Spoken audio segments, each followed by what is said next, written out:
So আমরা যারা ভাগে কুরবানি দিচ্ছি 7 জন মিলে একটি গরু আপনারা নিঃসন্দেহে সানন্দ চিত্তে নিশ্চিন্তে কুরবানি দিতে পারেন। সহিহ হাদিসের আলোকে এটি সাব্যস্ত, এতে কোনো সমস্যা নেই ইনশাল্লাহ। তবে ভাগে কুরবানিতে কিংবা যৌথ কুরবানিতে কয়েকটি বিষয় আমাদেরকে খেয়াল রাখতে হবে। নাম্বার 1 হচ্ছে নিয়ত।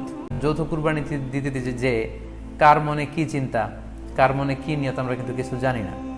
সো যদি যৌথ কুরবানি দেন, কুরবানির আগে সবাইকে এটা কনসার্ন করে দেওয়া, রিমাইন্ডার দেওয়া যে ভাই আমাদের কুরবানিটা হবে শুধুমাত্র কেবলমাত্র আল্লাহ তাআলা সন্তুষ্টির জন্য, অন্য কোনো নিয়ত যেন না থাকে, তাহলে কিন্তু আমাদের কুরবানি বরবাদ হয়ে যাবে।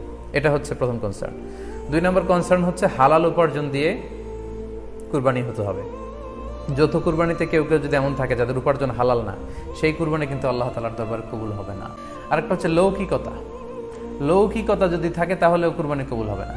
যৌথ কুরবানিতে কারো যদি এটা থাকে যে আমার গরুটা সবচেয়ে বড়, আমাদের গরুটা এলাকার সবচেয়ে বড় গরু, তো এই জাতীয় যদি লৌকিকতা প্রবণতা কারোর মধ্যে থাকে তাহলেও কিন্তু তার কুরবানি কবুল হবে না। সো যৌথ কুরবানি যদি আপনারা দিতে চান, এই বিষয়গুলো আমাদেরকে খেয়াল রাখতে হবে।